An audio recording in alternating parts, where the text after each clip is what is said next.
Today we're going to be addressing something that a lot of men are dealing with: adult content. And this video is not about the 5 steps to help you overcome that addiction, but I believe that in order for you to actually get there, you have to understand why is it that you're addicted to such things. What is the root cause, in short, right? And in us addressing that, it means that ultimately we're going to have overcome that issue that we're facing. So it's not just about you having those tactics to help you overcome your addiction, but it's you getting down to the root cause of what is actually happening. And then only then can you actually conquer that addiction. So without wasting any further time, let's get into it, brothers. The first one is your dopamine regulation. Right? Dopamine is that feel-good chemical that your brain releases when you achieve something, when you're accomplished, when you're like in love, right? Whenever you, for example, you eat something that is like enjoyable, right? For example, when you eat fast food, that feel-good chemical that you have, that's what's happening when you watch that. Yeah.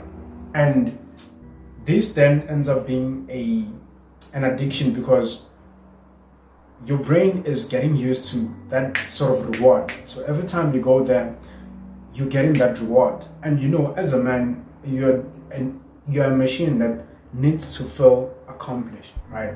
So what happens is that if you don't have something to do, then because the content is accessible, easily accessible online, with just a few taps on your laptop or device that you're using, you can get access to it. It becomes easy for you to get addicted or for you to get used to that spike of dopamine, right? Therefore, it ends up being an addiction. And not necessarily that this is just something that you're stuck in that you cannot break out of, but just that you're used to feeling good, so much so that you go back again and again to whatever it is that makes you feel good, right? And another danger is because it's easily accessible, right? So it's not just about lust or anything like that, but just that you are getting that reward of which you were supposed to be getting out of something else that you're supposed to be doing, but you're not doing. Hence, you're having that as an escape route. Of which brings me to the second point, which is escapism, right? See, today's day and age is a bit tricky. With social media present, it's been very, very much highlighted. As men, we're individuals of purpose, right? And when you look at it right now, it's a thing of everything is just everywhere. For example, as a young content creator and as a small content creator to be specific, it's just something, and it's overwhelming to just look at the vast majority of people who are out there who are having big channels, who are like successful, but then there's me who's just yapping behind the camera in his room and stuff like that. But the reason why you find the content being something that you go back to over and over again is just for you to escape that reality that you have out there. The fact that sometimes you're just bored or you're just lonely, or the fact that you're just always glued to your screen and you don't have the time to interact with real people in real life. Therefore, you just escape to that content. Something that of which is not necessarily healthy for you. And now the third point. This one ties in the first two together, which is your lack of purpose. I've said that as human beings, we are individuals of purpose, right? There always has to be something that you're working towards in order for you to just feel like you're alive, right? Imagine if you're stagnant, what happens, right? Your brain just stops functioning. And it's because it knows that it's not wired to just stop functioning. It's going to look for something that's going to keep you busy. And what's that? The content. Why the content? Because it's something that sort of gives you that fake reality of you being accomplished, of you having actually achieved something because of that dopamine hit that you're always getting, right? So your lack of purpose, your lack of direction, not having something that you are marching towards. And when that is not present, that happens. Now the fourth point is a lack of strong masculine guidance, right? This comes from a hierarchical standpoint to say that there has to be someone who's here in order for them to direct someone who's here. Okay, and that's lacking in today's society. Could just be because of the fact that there is this strong hold against masculinity, a lack of strong masculine guidance, right? A young man needs a man in order to guide him to become a man. This is just how it is, right? A young girl learns from a woman to become a woman, right? And it could just be said that in the perspective of women, right? For example, if there's a girl or if there's a lady who is watching me right now who might also have this issue that a fellow brother has, it's a thing of there was a lack of guidance from a woman to guide that lady or that young girl to say these are the things that you have to do in order to get here. And that involves things like this as well. This is a very sensitive topic, and it's just something that a lot of the times we shy away from discussing, right? Purely because of just how kind of unnatural it is. But that lack of guidance is the issue that we have. It's the reason why we have this thing. Because if there's someone who's strong, who's gonna be there to say that, nah man, this is just not something that you have to be doing, then perhaps we would have been standing a better chance in avoiding all these issues that we have. Now the fifth point, social and sexual rejection, right?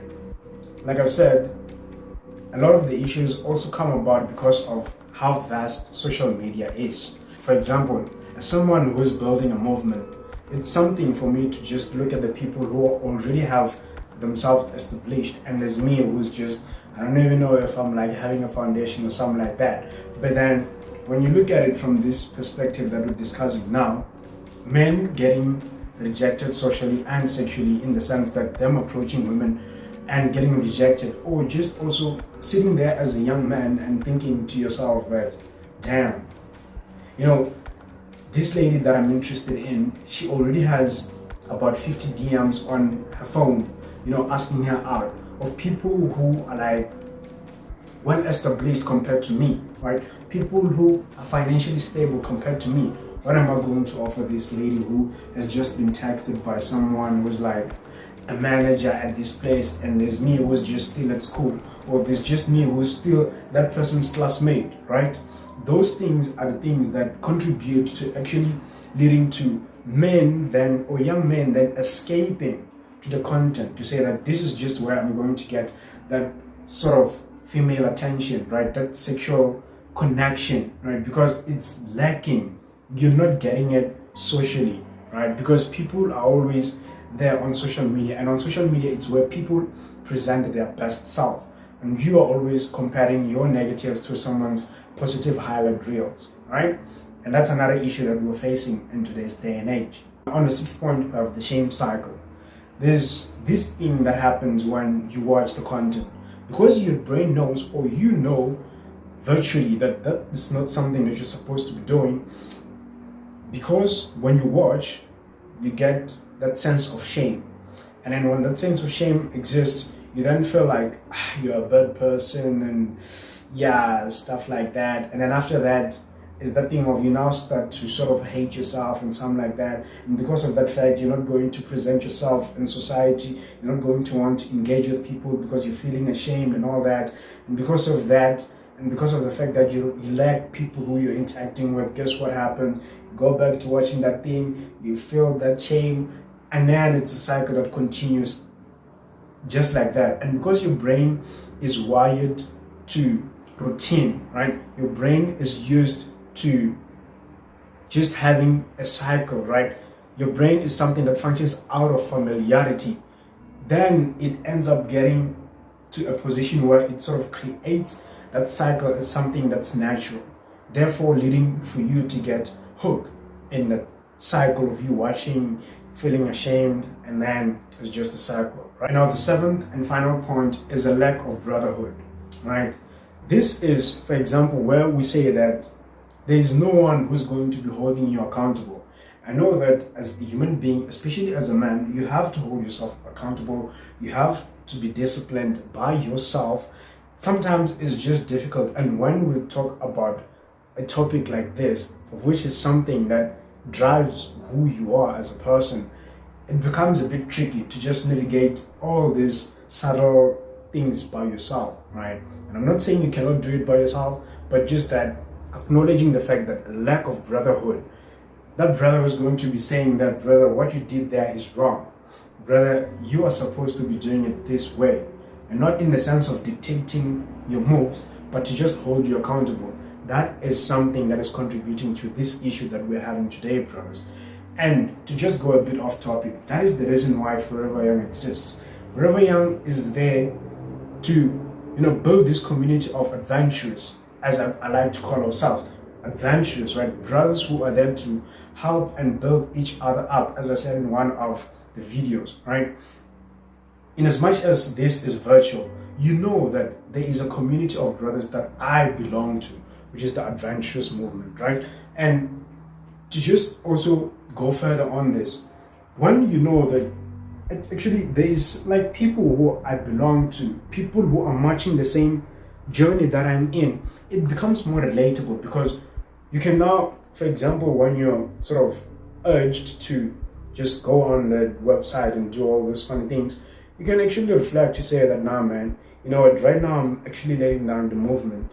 And I know it's a matter of perspective, because you can also think to yourself, you know what, I don't really need a brotherhood. I can just sort of think to myself that, you know what, there's these people that exist, and I'm going to be thinking, if I do this, then I'm going to be letting those people down and all that. But that's a bit tricky, because in as much as it's about perspective, you don't really have the ground to actually keep yourself accountable, right? And hey, this is just an invitation for you, brother, to say that consider the movement. Hey, this is just us sort of building the momentum. Things like this is just one of the challenges that as young men are facing. And I believe that as we march towards freedom, as we march towards discipline and self-mastery, a brother keeping another brother accountable is something that's needed. It doesn't have to be forever young. It could just be the people who are around you, your relatives, your brothers, your siblings, right? Make sure that you have that group that keeps you accountable. And if you're still by yourself right now, well, that's chill. I respect that. As someone who respects and actually loves being by myself, salute to you, brother. But remember, you have to have something that keeps you accountable, right? Enough yapping, brothers. I hope that you found this useful, because in order for you to address an issue, a lot of the times it's not the fruits that you have to attack, but the roots. Because the fruits are always going to be produced by the roots. Because as long as the roots are alive, the tree is going to be there, and the fruits are always going to be bared by the tree. So those were the 7 things that are contributing to your addiction. And so give yourself that time to just think about it. Of these 7 points, which are the ones that you can see that are screaming loud that, you know, brother, this is us who are playing to your addiction. This is us who are playing to your issue. Now address us, right? A step counts, brother. It won't happen overnight, and it won't just happen that because you've watched this video, you're now going to have conquered your addiction. No. We can talk about the steps that you can take in order for you to quit or, to overcome that addiction, but I just hope that this was informative, brother. Don't just attack the fruits, attack the roots. Till then, stay safe, stay sharp, and as always, stay vibrant.